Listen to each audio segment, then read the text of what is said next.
I'm Logan Crawford, and right now on the Spotlight Network, we're celebrating a heartwarming tale about love, friendship, and breaking stereotypes. Author Katrina Gidstedt joins us to discuss her delightful children's book, My Cat Fred Wears a Skirt. This story of Ted and his quirky cat Fred shows us the joy of embracing what makes us happy and the courage to be ourselves no matter what others may think. We're delighted to have this very talented author join us here today on Spotlight. We thank the team at Atticus Publishing for helping us put her in the spotlight today, and we ask viewers like you to support authors like her by subscribing to our channel and by purchasing her wonderful book. The links are below this interview. Katrina, great to see you here today on Spotlight. Thank you so much for joining me. Thank you. Thank you so much. This is such a delightful book, such a cute story. How did you come up with the idea? Actually, my bonus daughter and I, and when I mean bonus, she's my stepdaughter, but we don't like Hmm. that term. So Yeah. bonus daughter and I, she's going into education. I'm in education for 30 years. And we have often been discussing, um, what's going on with our students and things that we're concerned about. And also, it came from my daughter's love of Harry Styles. I know that sounds weird, but it all started with Harry Styles, actually. Funny. One day I made a statement that I felt that he did what he did just to make extra money. And boy, did she put me in my place. And she started to explain to me, what his messages are and how he feels about people who might be going through LGBTQ issues. And I fell in love with him too.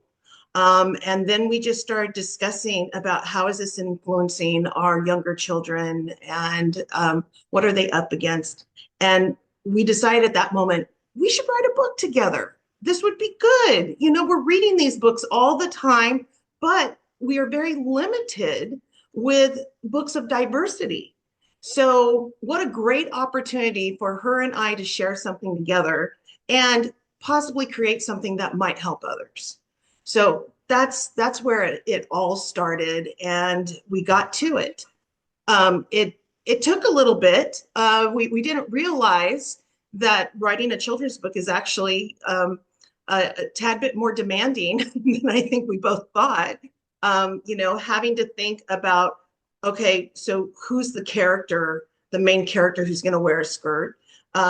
We quickly decided it needed to be an animal versus a person, or else we might get more kickback from the community. And then we discussed, okay, well, what type of animal? If we did a dog, well, dogs are often wearing skirts. So that didn't work. So then that's when we led with a cat. And we decided, okay, it has to be this loving relationship and this just simple journey so that families didn't feel like we were trying to indoctrinate. Instead, what we were trying to do was just say, listen, out of a place of love, we accept people for whoever they are. So that's it. Well, it's a great story. So you guys worked on this together. Are you co-authors of the book? We're Okay, co-authors. Yes. wonderful. That's great. Well, that was a great bonding experience with your daughter, I'm Yes. sure. And you learned from each other. There's generational differences. Obviously, people of different generations wonder what's going on when they see all of the gender bending that's happening today. I mean, I grew up with some rock stars that kind of bent the gender a little bit, like Boy George or whatever, but Uh-huh. it's much more mainstream today. What do you think's going on? Do you think people were always inclined to want to bend the genders a little bit, but were intimidated to do so, and now they feel they have the freedom to express themselves? Yeah, so being a teacher for 30 years and also being a history teacher for the majority of that, I absolutely, I think when we study history and when we study like ancient Rome, these were things that were just accepted. And then somehow the pendulum started to swing. And, we get to the 1900s, and all of a sudden, everyone's uh, covered up, and you've got this Puritanism coming about, and now it's starting to swing again. But we're looking for more validity. You know, the LGBTQ community is just looking to exist. They're not looking to uh, Over. yes, Yeah. exactly. You know, it's Yeah. and I think that's what some people might fear, is Right. that they, you know, they think of their worst possible image, Yeah. and it's not until they have someone within their own family that they go, "Oh, Yeah. wait, I'm not scared of you at all." You know, you're Exactly, just exactly. my Their heart family. softens a little bit and they start embracing people with differences and realize who people love or how they express themselves makes no difference as to the character of their soul, right? Absolutely, Yeah. absolutely. And so how do you bring people on board, or how do you get children to accept one another when maybe those examples are not being made for them at home, especially in a school setting? Yep. And so, you know, once the book came out, I was very lucky to have such a supportive staff who all tried the book out, and it quickly became the #1 book at our school site. Wow. Kids just loved the message, and you know, it just warms my heart. I mean, you know, being a self-published author, you're broke. You Yeah. Yeah. know, I Yeah. realize you make absolutely no money. Right. If you make anything, you're putting it right back into the book, because you know, it's something that the message is what you want out there. Right. So yeah. No, absolutely. You're making an investment in a message. You know, you're not looking to be a best-selling author. That would be great if it happens, if Right. a legitimate publishing company picked it up and wanted to, publish this book or become something that's in every school library, let's say. That'd be wonderful. That'd be the bonus. But in the meantime, you're here talking to me, you're self-publishing your book in the hopes of spreading this message, basically of acceptance and goodwill, which I Yes. think is a great message. Let's tell the folks at home a little bit about the story in the book. Tell us a little bit about Ted and Fred's delightful journey. Well, as you know, it's very simple. It's meant for early readers, you know, ages 4 through 7 or 8. But I will say, even my junior high kids right now really enjoy the book. So um, the story is of this little boy Ted, and his best friend is this cat Fred, and they do everything together. And then one day, Ted's sister is playing with Fred and dresses him up in a skirt. And Fred loves it. You can tell. He's just so, he just feels like he has moved to a whole other level of himself. And so Ted does everything that he usually does with his friend Fred. And they're at the park playing, and a woman comes up and says, "Oh, what a pretty cat. What's her name?" And that's when Ted says, "Oh, it's a boy." And the woman just very innocently, you know, just imposes her beliefs and basically says, "But boys don't wear skirts." So, and that is just enough to make Ted think, huh, maybe this is wrong.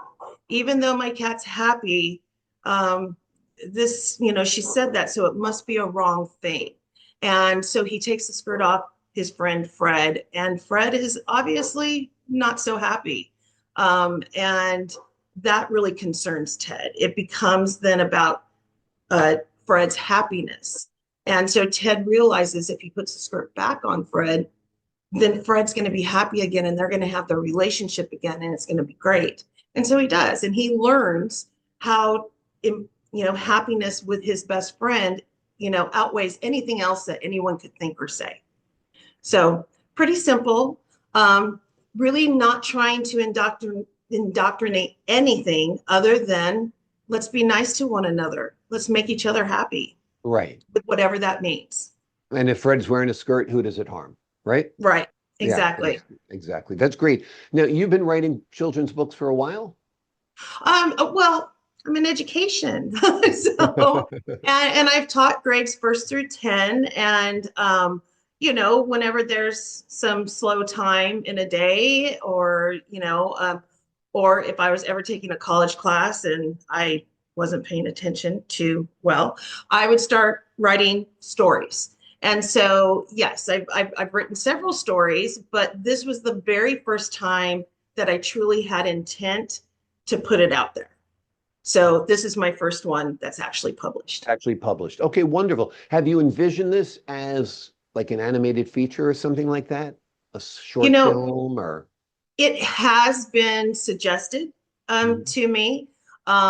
It has also been suggested, and I don't know if you can see the stuffed animal behind me. I do. Um, okay, so unfortunately, these things actually cost quite a bit to make. I'm sure.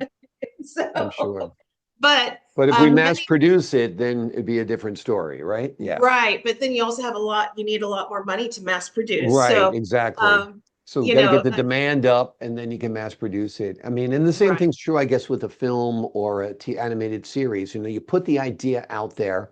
Hopefully it catches fire. Hopefully somebody at Nickelodeon or, the Discovery Channel or whatever wants to, turn your book into an animated short. I think that'd be great. I mean, how great would that be? Just a character who wears a skirt, nothing else. Yeah, Like it's exactly. just who he is. Right. But he does all the normal things that you would see in any other story. Um, Exactly. that would be really nice. That would be cool. And Yeah. and with the stuffed I mean, that's probably our next move is to try to mass produce the stuffed animals because Right. several children, especially younger ones, they end up carrying the book around with them. Hmm. And it would be a whole lot easier if they just had Fred to carry Right. around with them. And Exactly. then you get a conversation started from people, right? Yep. So, oh, who's that? Who are you Yeah. holding? And then they say Fred. And they Right. go, wait, hold up.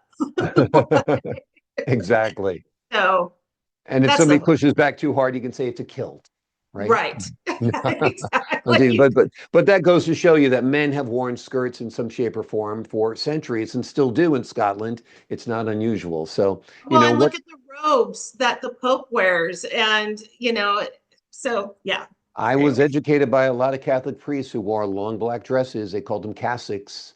Yeah. And Mm-hmm. that's just how it goes. Yeah, but the bottom line is whatever makes you happy, whatever you're comfortable in. It doesn't change you as a person. Accept it. No. Don't make fun of the person, don't bully the person, don't ridicule the person, don't ostracize the person. Don't think that person is trying to indoctrinate you just because their lifestyle is different, right? Right. And I also I would just like to say at several book signings, it is very common to get quite a few people of the trans world who young, old, who will come up to me with tears in their eyes saying, where was this book when I was younger? Like I really could have used this book. My family, I could have given this book to my family and it would have been easier for me.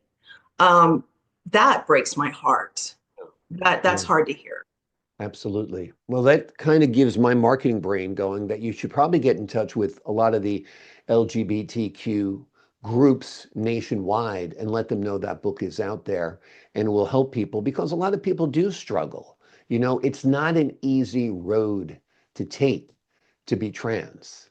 It's not an Right. easy road to take to be bi or gay. I mean, No. there's still, a lot of pushback from society. And a lot of people suffer needlessly because of it. So I think you're doing great work here. Thank The name, you. oh, my pleasure, my pleasure. The name of the book is My Cat Fred Wears a Skirt. It is the story of Ted and his quirky cat, Fred, and it shows us the joy of embracing what makes us happy and the courage to be ourselves no matter what others think. And maybe Fred really isn't that quirky after all. Maybe he just likes to wear a skirt. Leave him alone. Katrina, thank you so much for joining me here today on Spotlight. Thank you. Pleasure's all mine. To the folks at home, I'm Logan Crawford, thanking you for your time this time. Until next time on Spotlight.